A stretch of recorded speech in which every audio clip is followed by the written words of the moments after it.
تو پھر اللہ نے مفتی صاحب کتنی انسانیت کے لیے تخفیف پیدا کر دی، کتنی رعایت دے دی کہ بعض اوقات تمہارے بس میں نہیں ہے، اختیار میں نہیں ہے، کیونکہ اللہ کے ہاں جو اکاؤنٹیبلٹی ہے، جو احتساب ہے، وہ اختیاری حالت میں ہے، اختیاری حالت میں، جی ہاں بالکل ایسے ہے، ہوش و حواس کی حالت میں ہے۔ اب یہ ایک جہاز میں سفر کر رہے ہیں، جہاز کا جو رخ ہے بالکل الٹ ہے، جی تو میں بھی اس طرف چیئر پہ بیٹھا ہوں۔ ہاں اس پر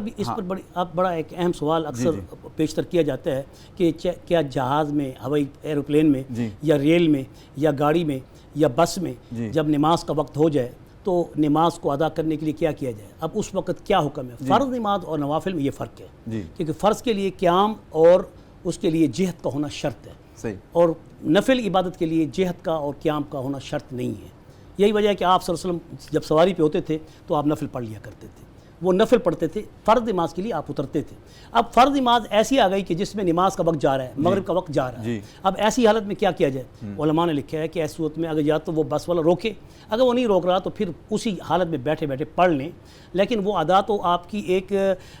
تشبیہ ہو جائے گی نماز کی، تشبیہ صلاۃ وہ ہو جائے گی، لیکن بعد میں اپنے گھر پہ پہنچنے کے بعد اس نماز کا اعادہ کرنا تمہارے اوپر واجب ہوگا، لوٹانا ہوگا، اس لیے کہ فرض نماز کے اندر قیام بھی شرط ہے اور فرض نماز کے اندر جہد بھی شرط ہے۔ اچھا، پھر اس کا مطلب یہ ہے کہ جو پانچواں قبلہ کی قسم آپ بیان کر رہے تھے کہ جب قبلے کا تعین نہ ہو سکے وہ صرف نفلی حالت کے لیے بالکل ایسی ہے، اور اگر نفلی حالت کے لیے اور اس حالت میں کہ جب نہ ہو سکے، اور ایسی صورت میں تحریک کا حکم تو عام ہے نا،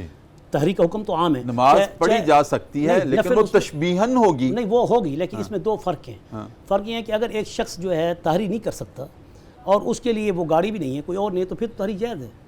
پھر تو فرض نماز کے لیے بھی جائز ہے، نفل کے لیے بھی جائز ہے۔ اگر ایک شخص نے فرض نماز پڑھ لی ہے تحریک کر کے، اس کو پتہ نہیں چل رہا تھا، تو اب اس نے تحریک کی، پوچھا وہاں کہ آج کل تو کتب نما ہیں، آج کل تو جو کمپیوٹر نے ہمیں جدید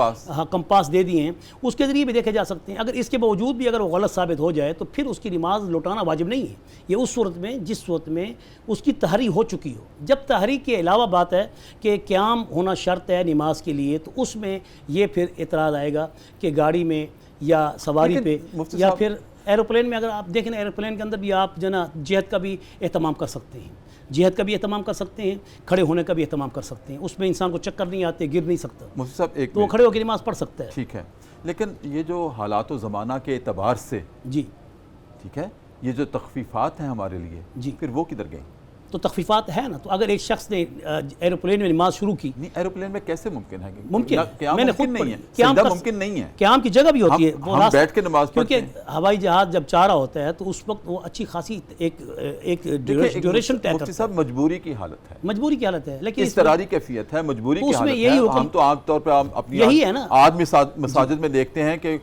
جہاز کا سفر نہیں ہے، کرسیوں پہ نماز پڑھی جاتی ہے بیماری کی حالت میں۔ اب اس پر بھی ایک بہت بڑا ڈیبیٹ ہے سر۔ اکثریت کی نمازیں فاسد ہو رہی ہیں، باطل ہو رہی ہیں۔ جو شخص بیٹھ کے سجدہ رکوع کر سکتا ہے وہ کرسی پہ نماز نہیں پڑھ سکتا، اس کو حق نہیں ہے نماز کرسی پہ بیٹھ کے پڑھنے کی۔ جو شخص زمین پہ آلتی پالتی مار کے بیٹھ سکتا ہے اور آسانی سے وہ سجدہ اپنا زمین پہ کر سکتا ہے، ایسے شخص کے لیے کرسی کا استعمال باطل ہے، اس کی نماز نہیں ہوتی۔ علماء کا فتویٰ ہے، اس پر تمام علماء متفق ہیں، لیکن اس کے باوجود بڑی آسانی اور تخفیفات کا دروازہ اتنا کھول دیا گیا ہے کہ ہر شخص نے اپنی طرف سے فتوے دے کے اتنی آسانی کر دی ہے کہ ہر شخص نے اسلام اور دین کو بڑا سادہ اور ایسا آسان کر لیا کہ اپنی مرضی سے اس کو اپنی مرضی سے اس کو اڈاپٹ کر۔ اس کا مطلب یہ ہے کہ کرسی پہ جو نماز پڑھی جاتی ہے مساجد میں، صرف اس کے لیے جو شخص رکوع اور سجدے پر طاقت نہیں رکھتا، یہ فقہ کا اصول ہے، اصول فقہ میں کہ جو شخص رکوع اور سجدے پہ طاقت نہیں رکھتا بیٹھنے کی اور سجدہ کرنے کی، ایسے شخص کے لیے قیام ساقط ہو جاتا ہے، یعنی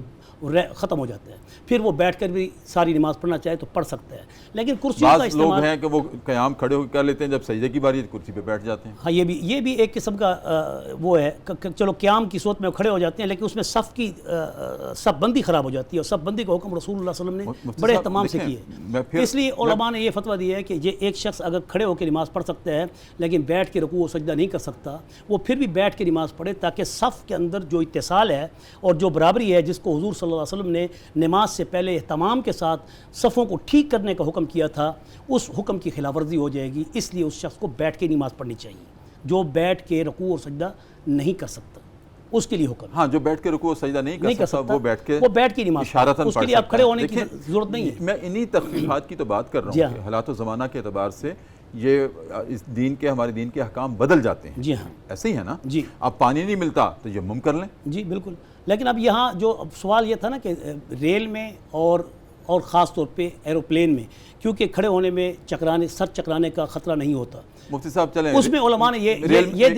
ایک بڑا اہم مسئلہ ہے، ایک اور مسئلہ حل کریں۔ جی ریل میں بھی نہیں، جی ایروپلین میں بھی نہیں، جی میں